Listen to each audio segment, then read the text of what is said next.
আসসালামু আলাইকুম। সবাই কেমন আছেন? আমি খুব ভালো আছি, নিশ্চয়ই আপনারাও অনেক ভালো আছেন। তো যাই হোক, আমি রান্নার কথায় যাই। রান্না করছি এটা ইলিশ মাছ মশলা দিয়ে একটা ভাজা ভাজা করব। এটা একটা খুবই অতি প্রাচীন অথেন্টিক রান্না বলা যায়। আমি শিখেছি আমার ঝিয়ারি, আমার মেয়ের ননদ সাইদুন, ওর কাছ থেকে শিখেছি। ও অনেকবার আমাদের করে খাইয়েছে এবং তারপরে একদম ছাত্রীর মতো করে বারবার মানে শুনে নিয়ে শিখেছি। তো যাই হোক, এটা হলো আহ, ইলিশ মাছটা আমি আগে থেকে ধোয়া ইলিশ মাছটা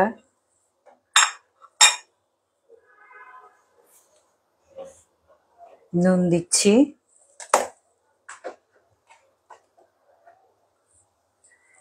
এখানে হলো আর আদা রসুন ওগুলো কিছু দিব না। আমি যতটুকু মরিচ দিব তার চেয়ে একটু বেশি হলুদ দিব।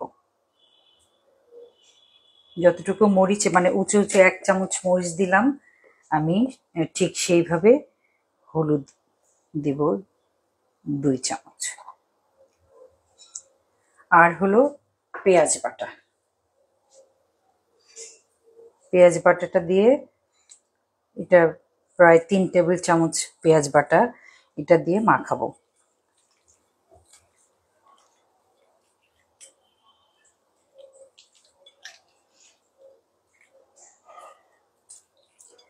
মাছের ডিম ছিল, ডিমটা আগে ভাগেই খাওয়া হয়ে গেছে।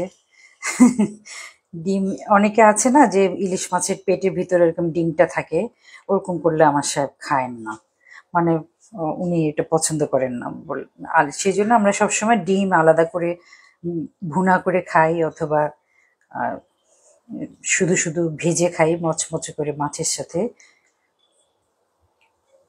ইলিশ মাছের ডিম অনেক লোভনীয় একটা ব্যাপার।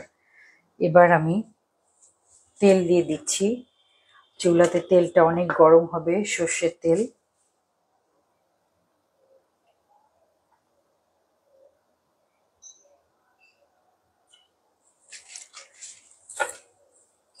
তেলটা একটু গরম হোক, সেই ফাঁকে আমি একটু কথা বলি।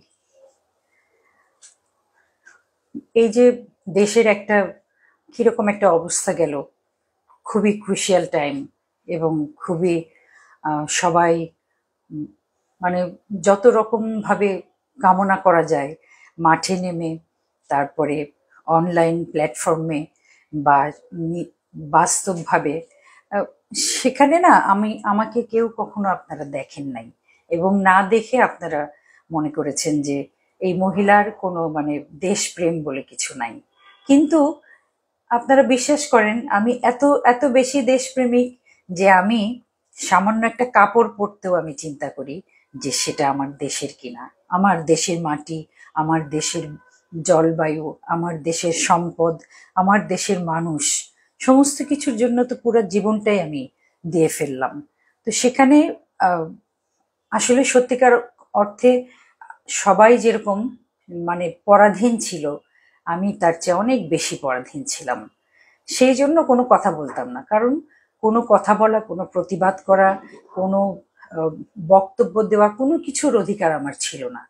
এই কথাটা আপনাদের মানে সবার একটু একটু বোঝা উচিত ছিল। যাই হোক, না বুঝলেও আহ, এখন নিশ্চয়ই সেটা বুঝতে পারবেন।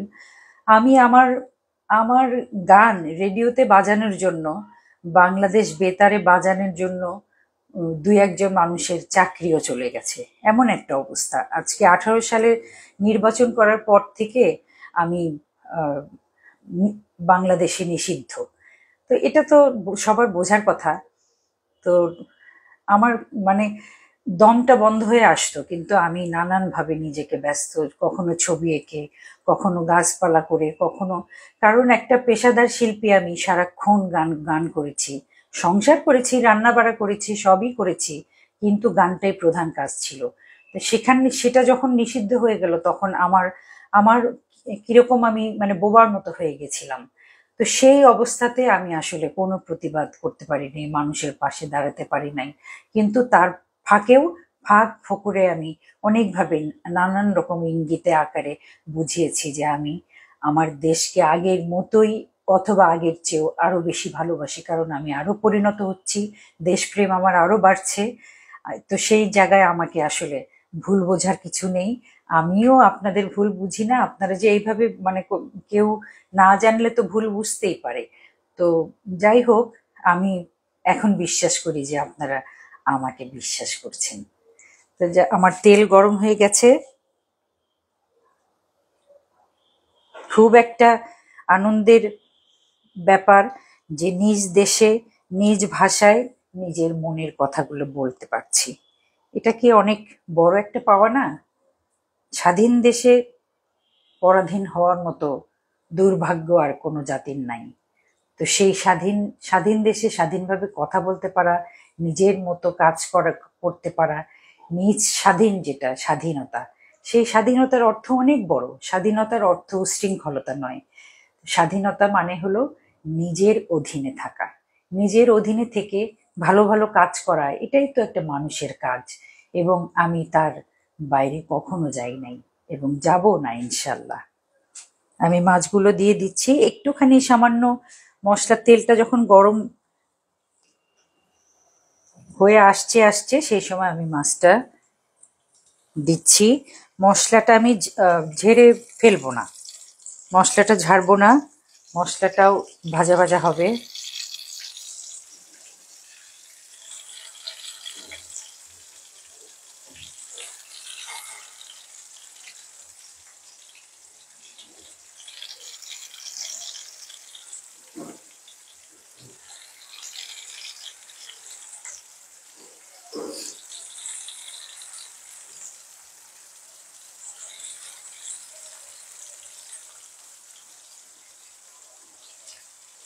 এই পুরো মশলাটা আমি পরে ধীরে ধীরে ওখানে সেট করে দেব। আপাতত এটা একটুখানি ভাজা হোক, তারপরে উল্টে দেওয়ার সময় আমি আবার আসছি।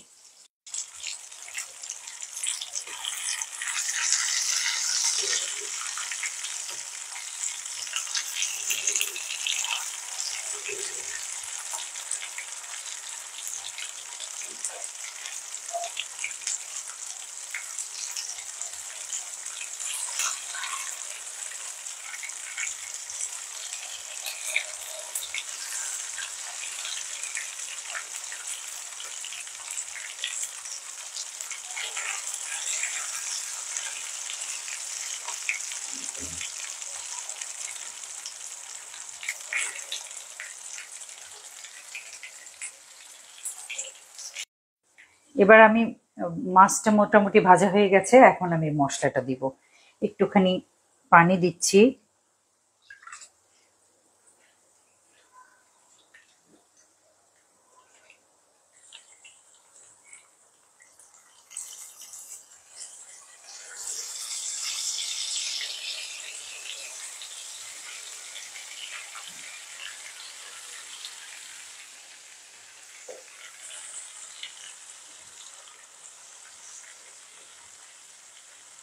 এখন এই মশলাটা খুব ধীরে ধীরে পুড়বে পুড়বে এবং ফাইনালি এটা সেট হয়ে যাবে মাছের সাথে। ঝোলের মতো লাগছে না, এটা ঝোলের মতো থাকবে না। এবার আমি জাল বাড়িয়ে দিচ্ছি। খুব মজাদার হয়, মানে খুব কম মশলা, আবার খাটনিও কম। যেমন এক্সট্রা পেঁয়াজ কুচি কোনো কিছুই দেই নেই, কাঁচামরিচ কিছুই দিব না। এটা জালটা একটু কমিয়ে দিলাম, কিন্তু তারপর আবার জালটা বাড়িয়ে দিই।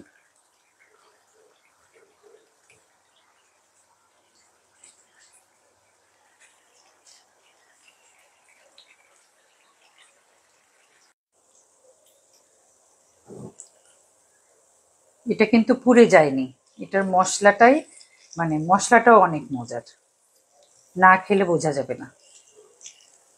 একটু কালো কালো হবে, কিন্তু এই মশলাটা দিয়েই ভাত মেখে খাওয়া যাবে।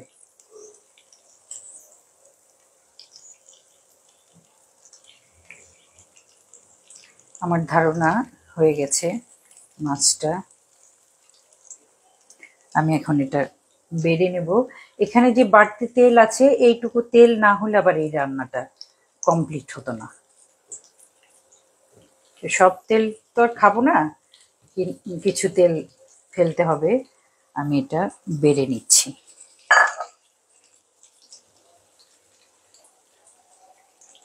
তো মজাদার মশলাওয়ালা ইলিশ মাছ ভাজা। সাইদুন আমাকে এটার নাম বলে নাই, তা আমি এখন এটার কী নাম বলবো? মশলাদার ইলিশ ভাজা। আপনারা ট্রাই করে দেখবেন, ভালো লাগবে। ইলিশের সময় আসছে, আরও 10-15 দিন পরে হয়তো ইলিশ মাছের দাম কমবে, একটা আয়ত্তের মধ্যে আসবে, তখন অনেকভাবেই আমরা ইলিশ খেতে পারবো। সবার কাছে ইলিশ সহজলভ্য হোক এবং এই স্বাধীন দেশের নাগরিকরা সবাই স্বাধীনভাবে কথা বলতে পারুক, সেই দোয়া করি। আমার জন্য দোয়া করবেন এবং এভাবেই সাথে থাকবেন। আসসালামু আলাইকুম।